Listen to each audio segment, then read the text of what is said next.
Hi, my name is Christina Mandanakagwa, located here in London, England. I'm going to address the Watoto generation in Uganda and around the world regarding the political prisoners that have been released or forced to confess their to heinous crimes that they have been planting bombs and being used by Bobby Wine.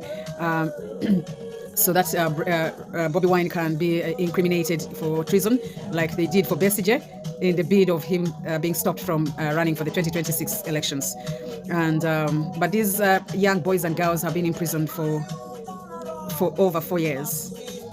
And there's been growing pressure around the world from the diaspora, Ugandans in the diaspora, taking to the streets and bombarding major offices in the countries of their residence, demanding that attention is given to the regime in Uganda that has overstayed for 40 years, tampered with the constitution, tampered with everything. This is an occupation. It's not a normal dictatorship that we have a bad leader in Uganda. No, we have a nation taking over a country because even if he was a bad leader, they would be building, they wouldn't be killing their own local people. They would be stealing money and maybe depositing it here and in the diaspora, doing whatever else dictators do. But at the end of the day, you cannot kill your own people. But because it's an occupation depends on survival. It's the same as you see in the Middle East between Palestinians and Israel, the Gaza Strip. It's occupation. You must kill the other in order for you to exist. The other side says Israel should be wiped off the map.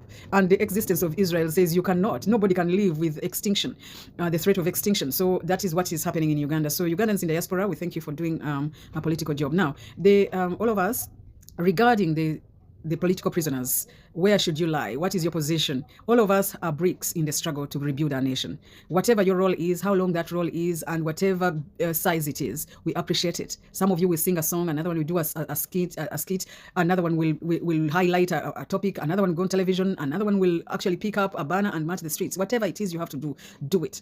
So these people have sacrificed 4 years in prison, in Ugandan prison. For Olivia, Mhamdin, and whoever else, we thank you, we salute you. We salute you so much for the 4 years. I don't think any of us outside here have a right to say when we cannot even stand 2 minutes on the streets. We have called Ugandans for many, many occasions and triggers and sparks. They send them off their land, demolish their houses, and Ugandans cannot even stand and take a hold. They go to hospitals and people are lying on the floor and they look. They burn schools and children die. And Ugandan parents, the next day they take their kids in the same school. So for you to have endured 4 years for us to show something was really a sacrifice. We salute you and you will forever be our heroes. You have, I think, paid a bigger price. If we have the people who have laid down their lives, the people who have died in the crossfire, all the way from Gulu Arua when they shot Bobby Wine's driver, down to the Kasiris that are nursing wounds and bullets in their brains. You are next. The political prisoners, anybody that has served, even if it's a day, even if it's 2 hours in the hands of security agencies in Uganda, we salute you. So no one should look down on you. If you had to compromise, again, it's your value. Bobby Wine, at the moment, he's running a political school. We expect that all of you that are walking into that school, when we have changed power, you guys will cross over. We'll say, I'm going to go back to DP. I'm going to open my own political party. You're going to put whatever you've learned in that political school to practice. And so we are not going to hate you. There is the value that we have put in you that will be worth for the other party to take you on. For example, if Manchester United trains their young boys and tomorrow they go for a match and Juventus buys one of their players, it is the glory of United.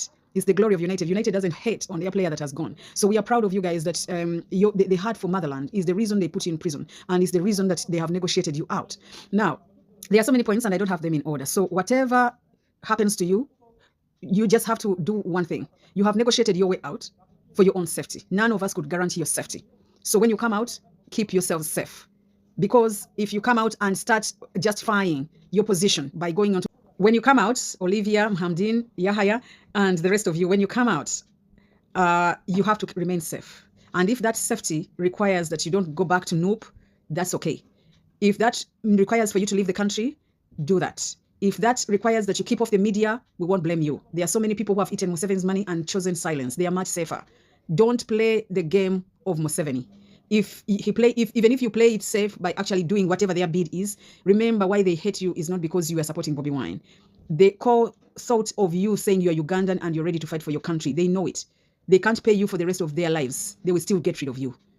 The fact that you're indigenous Ugandan and you are willing to stand up for your country, that is the exact factor they want to hate you and they want to get rid of you. So they will use you until that time when they cannot, they feel they need to get rid of you. If they got rid of Kasire Gwanga, if they got rid of all the other people they fought with in the war, the Nyakairimas, they will get rid of you. So don't play the game of Museveni. Be safe. Run for your lives. If that running requires you to remain insignificant and out of circulation, we know that Mhamdin, Olivia Lutaya came out and they are safe. That's all. You have played your part, and we forever salute you. I'll give you an example of when, for example, go and watch the Prisoners of War movies. When America used to fight with the Japanese and the Vietnamese, what would happen? When you leave a battalion, the team that you're working with, battalion number 53, you have a few secrets. So they tell you that when we shoot one bullet, you go down. When we shoot the second bullet, you fire. When you shoot number three consecutive bullets, you retreat. And when we retreat, we move west, we move left, we move whatever. So you will know the secrets. So when they grab one of you, they will ensure that you tell those secrets. So the company, the battalion leaders, if they know that they have lost one prisoner, what they have to do is to either fight for you to come back, or they have to change tactic immediately, because they know you're going to be tortured. They know they are going to force the truth out of you, and eventually they're going to kill you. So 3 things that the battalion that sent you, that you're fighting in, or the country that you're fighting for, needs to do when they have captured a prisoner of war. Every professional army has 3 things they can do whenever they capture one of their own. 1, they have to fight very hard to rescue you. Noop hasn't done anything to rescue you. Noop is like a child throwing a tantrum. You take one of them, I kick all of them. We don't negotiate with government. Number 2, that a battalion, a very professional army does whenever they take one of their own, is they put pressure for you to be released. They come for you. They come for you. 2, if they're coming for you, they have to change tactic. That they put a boundary that never again. You've taken Olivia Lutaya, you're not taking another person. You've taken Yahya Hamdin, you're not taking another Muslim boy. You're not taking another Muganda boy. You've taken Okanya, you are not taking another blogger from the diaspora. So they put those boundaries.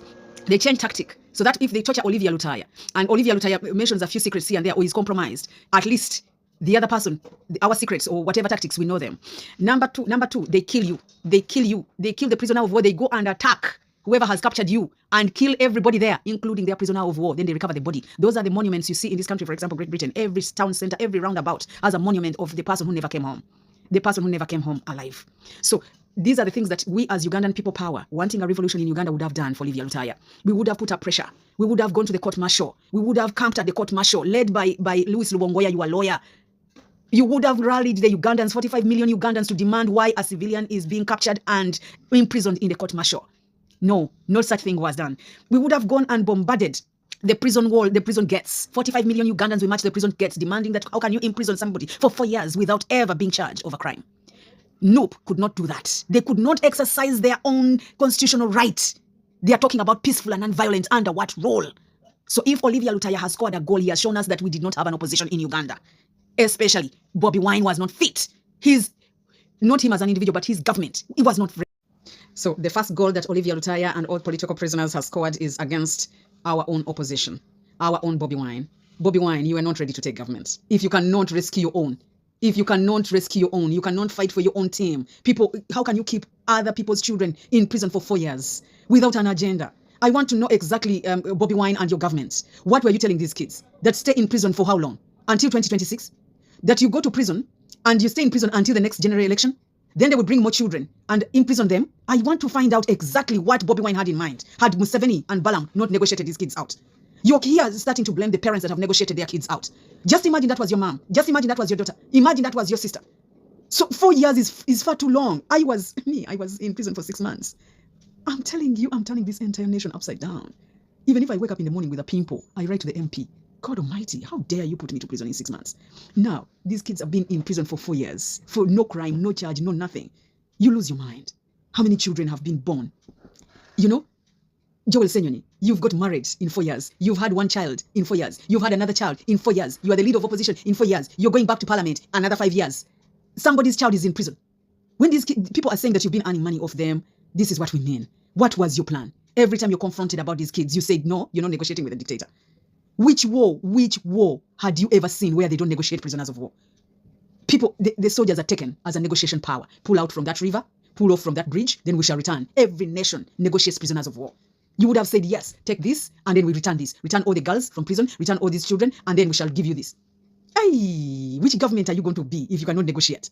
So I want to know. For me, I'm a political novice. I don't know anything in politics. But what was the other option? Seriously speaking, was Bobby Wine going to Americans so that they come and bomb the prisons, and then we have... Number 2 scoring is Olivia Lutaya and all the rest. I will use those two, Hamdin and Olivia Lutaya. But all of you, even if you spent 1 day in prison on behalf of Uganda, this is what I have to say to you. You have ashamed the judiciary of Uganda. There is no lawyer. There is no lawyer that can stand up and be proud of themselves. We can quote you 1,000 laws that have been broken. Every day you turn up in court. For 4 years, how can you keep a prisoner? They will not be under my watch in New Uganda. There won't be any lawyer that is currently registered as a lawyer that will hold their lawyer license in New Uganda. We will scrap you off. You will go and raise chickens. You will go and scrap toilets. You will go to Kadama and work as maids. Every lawyer that has been on this regime as a practicing lawyer, you will tell us exactly how children found themselves in prison for 4 years without being charged. So Olivia Lutaya, Yahya Hamdin, we salute you. Number 3, of course, you've scored goals against our own supposedly opposition of Bobby Wine. They are not fit for purpose. If they can't negotiate their own, will they go and fight for some land in whatever? Will they go and fight for prisoners in China that have kids that have taken drugs? Will they go and fight for me, Nakagwa Christine, in the immigration status of this country? If they cannot get their own little boys and girls in prison for 4 years, you're getting married, you're building houses, you're going for baby showers, you're doing everything imaginable, but you have no plan. I don't care whether you would have got them out or not, but you would have come up with one plan. It fails, we go for another plan. It fails, we go for what did we ever plan to recover these kids? When did you ever mobilize us to come out? Apart from a hashtag, free political prisoners. Tell me one thing that after Olivia Lutaya ordeal, one child is going to go back in prison in 2026. You go at your own risk, darling. This is the message of Olivia Lutaya. Every child that is going to participate in the 2026 elections under Bobby Wine, if you get arrested, you wait for Balaam after 4 years. He will come for you. He will come for you, darling. So that's the message. Number 2 is the judiciary. There is no lawyer, there is no judge in Uganda that can ever stand their worth. Number 3, the military. The military. Which military can we talk about? America, you sponsor the UPDF. How can you tell us a professional army can hold? There's no professional army that can take civilians into a court martial. There isn't. So there will never be an army general, an army lieutenant, an army whatever your levels and your standards and your badges and chepe. No, there's no rank that somebody went to Sandhurst. And you're bringing civilians into a court martial, kids that are not found with any weapon, and you're putting them in court martial. And then all of a sudden, a civilian called Balaam comes and pulls them out of a court martial under charges of treason, owning bomb-making mechanisms, terrorism within the country. And then you tell me you are sentencing them to 4 years, to 4 months, having spent 4 years on remand. And now you're sentencing them to 4 months, and then you're allowing them to wear national ruling party colors. And you call yourself a professional army. I want to challenge Americans. America prides itself for spending a lot of taxpayers' dollars in professionalizing the army in Uganda so that they can go to Somalia and influence the Suez Canal. They can go to Sudan and divide a once great nation. They've divided it into Southern Sudan and the Sudan in the north because of the oil. They've gone into the Congo. They've squandered all the wealth in the Congo, and now they are trying to divide it to give it to part of it to Rwanda. Then they have destabilized the entire region of the Central African Republic. They've gone as far as Iraq, sending the same professional army into Iraq. So I want to challenge you. Do you ever hear of these Ugandans being paraded before court martials as civilians? Is there any law that allows that? So Olivia Lutaya, Mahamdin, Sami Okanya, and all the rest of you Ugandan boys and girls that have been incarcerated during Bobby Wine uprising, I salute you. You have denuded, omukunamiza, the wannabes. The Bible says that he uses the weak and foolish things of this world to confound the wise. That is a scripture that has come true. Guys, don't ever look at you as yourselves as weak and foolish and inconsequential. You have caused a star among army generals, among the educated fraternities of all the lawyers and barristers and judges. You have denuded a political party government. We thank God that he works in ways. He makes ways where there seems to be no way. God cannot be locked out. God cannot be boxed. Bobby Wine cannot own the revolution of Uganda. He does not. His children are in America. They are studying. His Solomon is in America studying. All his kids are at the beach celebrating their birthdays. They are progressing in whatever. Other people's kids are locked up in prison. Then you ask yourself, Christian, you're Christian. Then where is God for the children of Olivia Lutaya? God climbs over the walls. He makes the enemy pay the price. So he makes Balaam himself go and make a fool of himself, a fool of his own government, and releases them. And then God takes the glory. The fact is, Olivia Lutaya will come out. Mohamedin will be out. And to the glory of God. So we thank God that they've come out. Whatever way they've come out, for us, we thank God they're alive. We don't have people like the people that we have buried. So we thank God that these ones are still alive. There are still another unaccounted for, over 120 Ugandans that are missing. Unaccounted for. 18 members that have been presented to Madame Wagadia, the human rights. Their profiles being made, relatives and families visited by the former leader of opposition, Matthias Mpuga.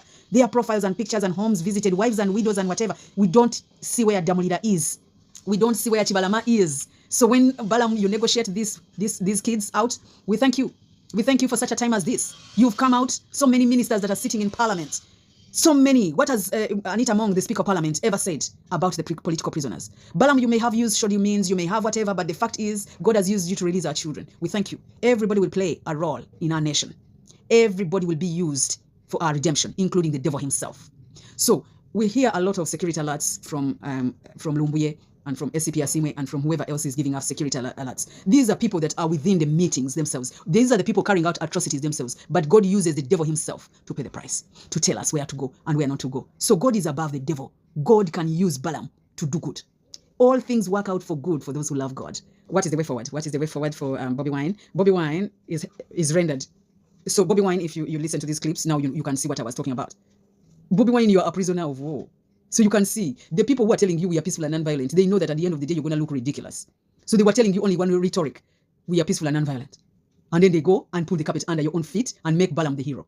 See? So they make you so impotent. They make you, whatever you say, okay, leader of opposition, can we work on the political prisoners? We nearly topped government on that. They pulled Mpuga out by the same people who gave him the 500 are the same people who told you get rid of Mpuga. The same people that are telling you we are peaceful and non-violent are the same people telling you, no, pull Mpuga at a very critical time when we wanted the political prisoners to be an article, to get parliament, to stand on the stairs. So I'm telling you that the same people that are telling you actually that you can win 2026 are the same people that are showing you that we can arrest all the kids around you and keep them in prison for 4 years and no devil in hell can help them out. So if you really wanted victory and you loved Uganda and you wanted to lead us, you would have stopped the rhetorics, either from the Western nations or from the vampires that surround you.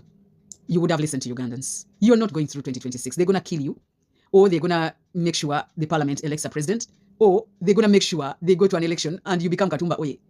You have nobody to fight in your corner at all. At all. And after you have left the elections, if you're still alive, you will kill yourself out of depression. They will kill you and say the people in Uganda killed you. So that is a sad note, unless you jump off the bandwagon and join People Power, Robert Kyagulanyi. You're really headed for death. Kabaka Muwenda Mutebi had to go to Namibia to separate himself from the quagmire in Mengo. Now we can see every Tom, Dick and Harry, every daft person in Uganda can tell Kabaka is a prisoner in his own kingdom. So he's forgiven for all the atrocities in Mengo. Now it is Maiga and the administration in Mengo to answer for all the atrocities in Buganda. So can you